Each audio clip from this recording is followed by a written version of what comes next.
Hello and welcome to Healing from Within. I am your host, Cheryl Glick, author of Life is No Coincidence, The Living Spirit, and my soon-to-be-released third book in the trilogy, A New Life Awaits, Spirit-Guided Insights to Support Global Awakening. All that share stories of intuition, higher self, and our dual nature as spiritual beings having a physical life. I am delighted to welcome Jo Chun Yan, author of The Intuition Journal, who will share her consciously designed guide to increase clarity, deepen your spiritual journey, and encourage a theme of transformation. Hello, Jo Chun, and thank you for joining us on Healing from Within. Oh, thank you so much for having me, Cheryl. It's so nice to be here. Yes, and I'm talking to you, and you're in Australia, and I'm in New York, and it's as clear as a bell.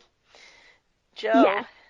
Jo, as listeners of Healing from Within have come to expect over the years, my guests and I share intimate stories of awakening, higher consciousness, intuition, and many spiritual gifts that allow us to learn more about the true purpose of our physical lives and how to use inner guidance for self-investigation, to master our emotions, and to create a purposeful, joyful life experience.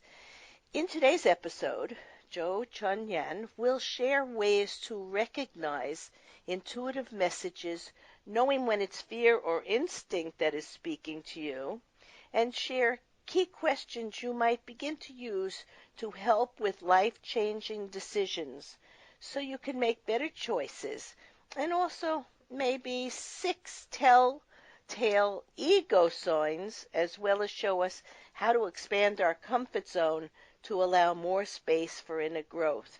We might also learn how to release habits that are no longer serving us and move beyond childhood training, societal training, programming, etc. Jo Chun, I always love to ask my guests to think back to their childhood or earlier days and remember a person, place, or event that might have shown them or people around you the lifestyle, work, or interest you might pursue as an adult. For I believe we are born with a plan or destiny, and there are many clues along the way to guide us to fulfill our plan. So think back for a minute. What comes to mind? Oh, this is such a beautiful question. Thank you for asking it as an initial question. I think the first true memory that I had when I felt completely myself and completely in my flow was drawing at a very young age. I would be just illustrating and just being creative. And I think that particular memory would have been at my home, in my parents' home. And my father and my mother, they're both very creative, but so my father is a design teacher and an arts teacher, and my mother did calligraphy, Chinese calligraphy and Chinese painting for many years. And so I think being surrounded by that energy in the house where they were very creative and they inspired me to follow that pursuit of creativity was something that really sowed the seeds at the very beginning. I think I was only about 3 at the time when I started picking up my pencil and drawing, but it just came so naturally, and it was a way for me to tune out a lot of everything that was going on. Well, and I think that was your inner being or soul connected and aligned to spiritual energy, universal energy, which is all around us and within us. And when we're aligned to that, all great wisdom and creativity, inspiration, everything beautiful in the world, writing, art, music, all comes from that connection. Now, the physical world sometimes takes us away from that, or societal training or childhood belief systems given to us by others sometimes diminishes that. But actually, you're really speaking with the universe and having a wonderful flow of health, vitality, and yes, creativity. And it shouldn't be stifled. It should be encouraged. So thank you for saying that. I have a granddaughter who has been drawing since she's very, very little, like you. And she plays the violin and she sings and she Oh, observes. And when she was very little, maybe she was not even 2, she put her hand over her heart and she says, and this I give in love, because wow. that's what the soul is born to do. Put that love and compassion and goodness into the world. And Mm, if you have that and it's stifled, it takes a long time to retrieve it. So it's very good you mm, were with parents who helped you keep that. Now let's go on to yeah, tell us absolutely. something. Yes, you were very fortunate to have parents like that. Tell us something about the book, yourself, Mm, yourself and your adult life, and the inspiration behind the intuition journal. What we were just talking mm. about, actually, the inspiration, where it was coming from. Yeah, yeah. So the inspiration behind the intuition journal, I think initially it was for me to, I created it mainly for myself at the very beginning stages of it because it wasn't a book at that point. It was templates and worksheets that I had created for myself to guide me through my journaling process. And I was probably at the start of my sort of spiritual experience or Awakening. unraveling that Yeah. awakening at that time. And it was something that I needed a little bit more guidance on because I found that blank journaling just didn't really get to the crux of things for me enough. I needed some prompts along the way. So I created a series of prompts that would kind of guide me through different aspects of how I felt during different days, through the seasons, through working with my energy, through planning my day and knowing what was going to feel aligned.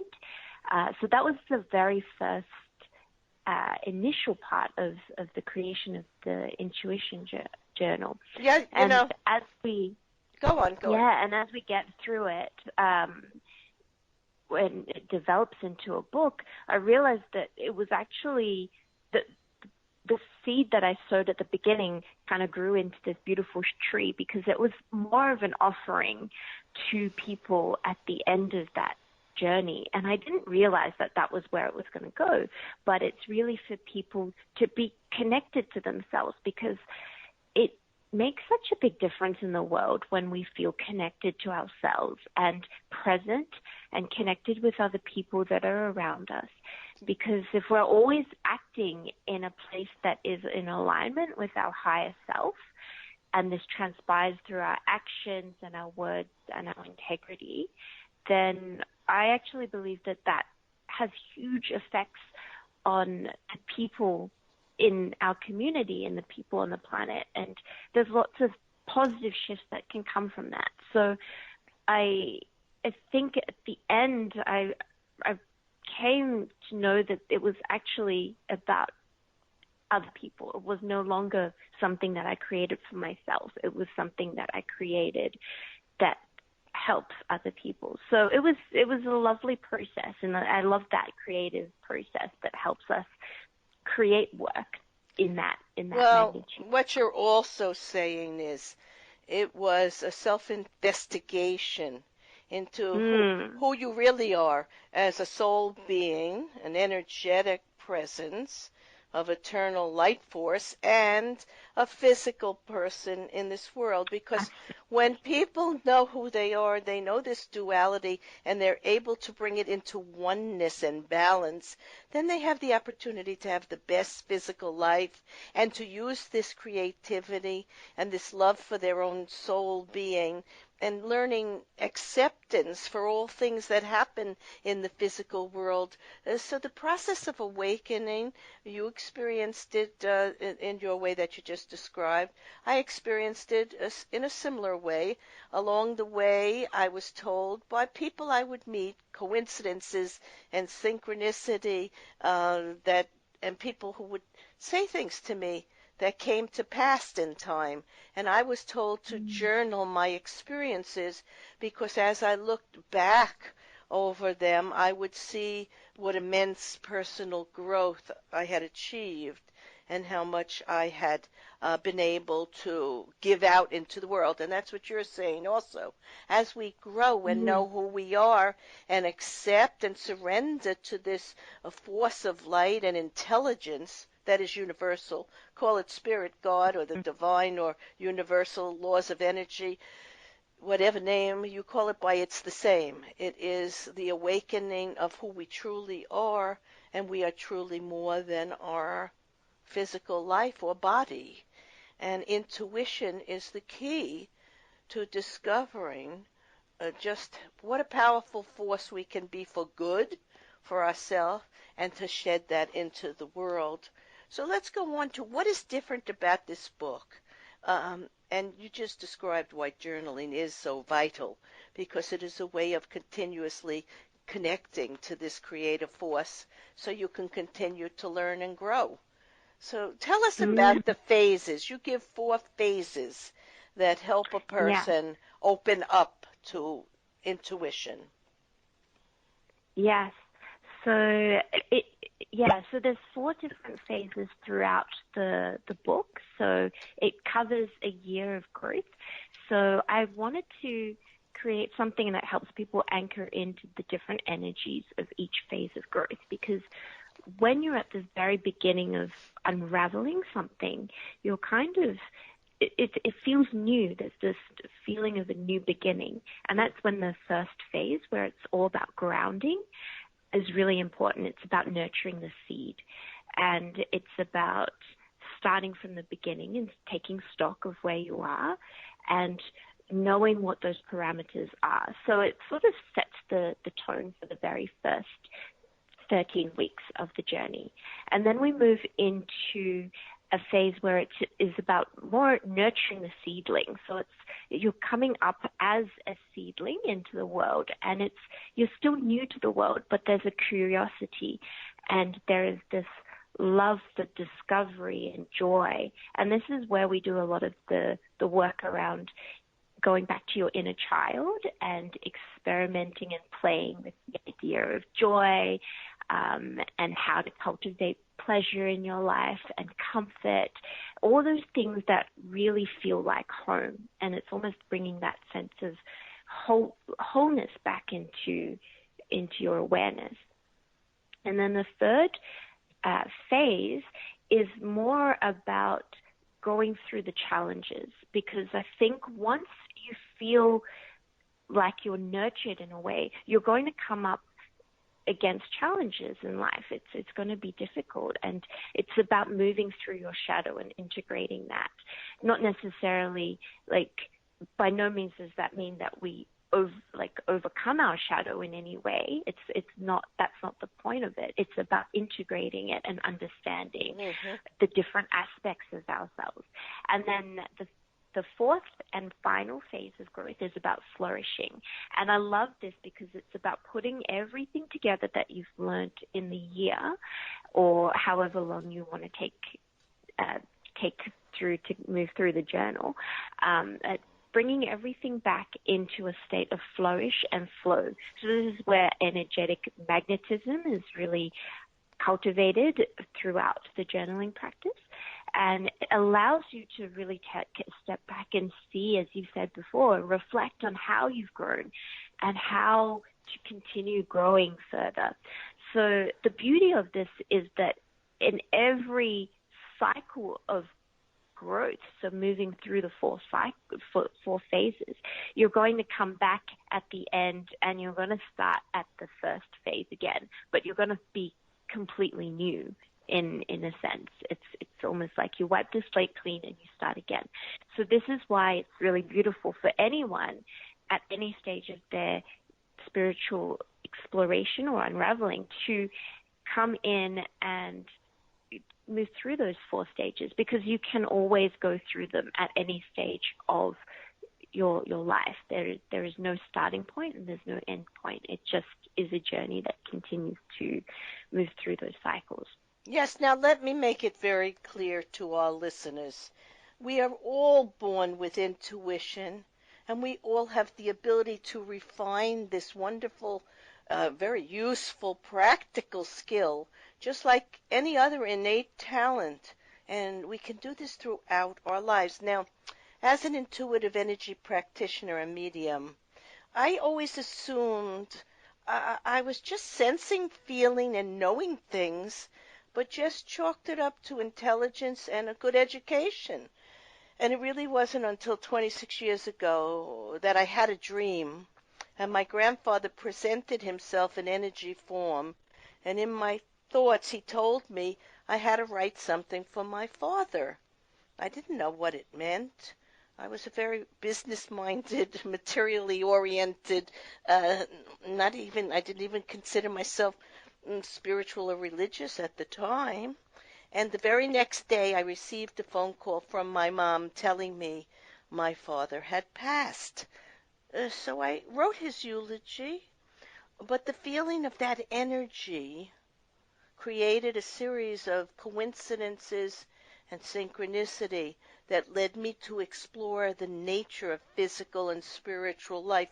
And I discovered this intimate connection to everyone and everything and universal source. Now, as a child, I was very sensitive to people and places and always wanted to help others, but I didn't understand the importance of working with intuition. Even though I was doing it all my life, I was having these thoughts and acting on them because they just seemed to be right for me. So everyone is having this sense in their gut or in their heart, or feeling something is good for them or not good for them. And this is how we are connected and aligned to this force that's actually working with us to help us fulfill our destiny. Now, you talk about the different types of intuition, from clairvoyance to clairaudience, and how people can know them, because there are many of them. You list them very well, and there were even a few described that I wasn't aware of. Even though I've experienced them, I don't think of them often because I just get information in all the ways you listed here. So tell us something about these different types of intuition. Yeah, so I think it's just about, for me, it's not necessarily naming what it is, like in which aspect that you might be intuitive, but it's about being aware of how you sense the world and where those sensations are coming from, because we all receive intuition in a different way. So you might be someone who reacts to the world in a way where visual stimulus is really interesting, and you love the look of movies, or you really connect. Like I'm very clairvoyant in this particular way, in that I can get so much information from just seeing a painting or from watching a movie, and that gives me so much joy. So it's about seeing all of those areas in your life and saying, okay, well, how do I receive, not necessarily even intuition, but how do I interact with the world, and what senses am I really sensitive in, and what senses are heightened within me. And that gives you a beautiful guidance system, because you're able to say, okay, well, if this is really an area that I'm very sensitive in, it's something that I should pay more attention to. So for me, I know that if I'm seeing different things and I'm reacting to them in different ways, I'm just picking up that energy from the way I see the world. It's the same as if I was interacting with people, and I can go into a room and I feel the energy. You might be someone that has that ability to kind of connect to the energy of the room. It's just something to take stock of. It's not necessarily to say that you're one or the other, but just to know which ones you are really sensitive in and which ones you might not resonate with as much as the others. And I think having that awareness allows you to be more, I think, just sensitive in the world in terms of how you pick those little signs up, and how you witness coincidence around you as well. Yeah, so Joe, we are, whether it's clairvoyance, claircognizance, inner knowing, clairaudience, which is sound, or clairalliance, which is smell, or clairgustance, which is taste, or clairtangency, which is touch, or clairempathy, which is emotional sensing, or clairsentience, which is also visceral, emotional feeling. It doesn't matter. We're energy beings, and we are connecting to the energy around us. People's thoughts are energy. Places have energy. Everything has a vibration, and those who are very sensitive are picking up a tremendous amount of information to assist them, first of all, to achieve their goal and mission in life, so that they will, when they return to spirit after this life, evaluate how positive their experience was and learn what they would like to learn in other times and places. So it is, when I started to be aware of energy, I wasn't aware of the words I just used to explain the different gifts, but I, in time, came to know I was experiencing almost all of them. The only one I'm really weak in is taste. Although I do love food. I do like food, yeah. But I don't, I'm not drawn to baking and working with food or food writing. My daughter is. My daughter is an agent for getting books published, and she does a great deal with cooking and working with food and food authors. So she's strong in that area, and I am not strong in that area. But whatever it is, we all have these gifts that make us feel connected to each other and to spirit or God, and however you look at it. And it's very important we start to become aware of it, because it will improve the quality of our life. Now, what is the difference between intuition and anxious, fearful thoughts? This is an important, actually a very important question. Yes. So sometimes I think fear and intuition can kind of feel like it channels through in a similar way. And I think when I was going through this, I sometimes confused fear with intuition and vice versa.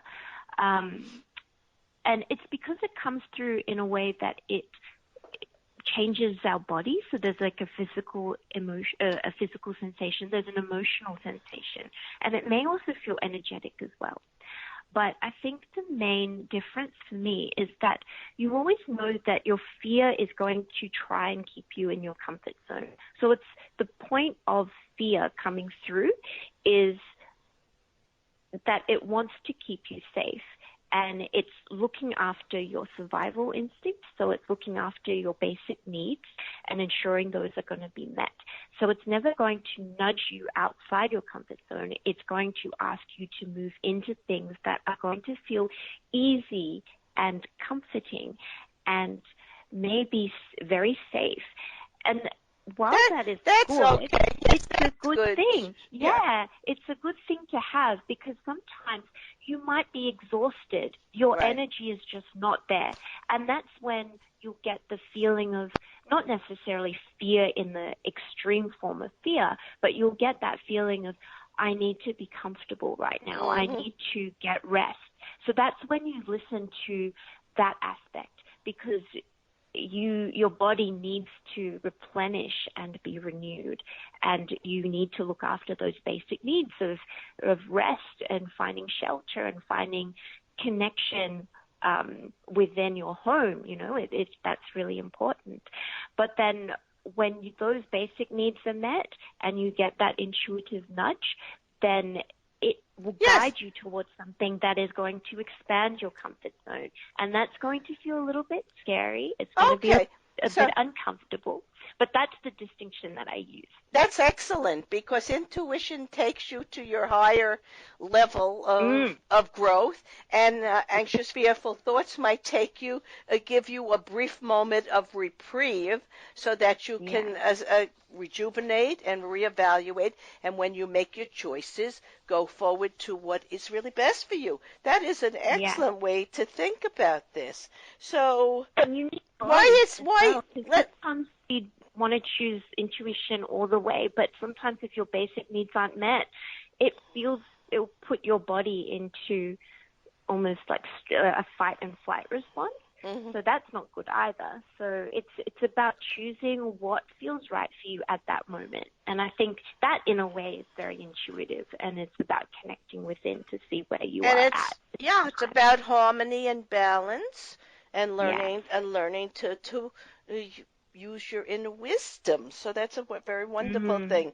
Now, developing our intuition is very integral to a more fulfilling life. So tell us briefly tell us some of the benefits that developing your intuition can bring to you and to our listeners. Yes. Well, I think overall it allows us to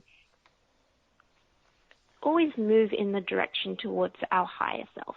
And when we speak about that, if we're in alignment with our higher self, it means that we're making choices and taking intuitive actions that are going to be in alignment with our values and our true philosophy on how we want to live and show up in the world.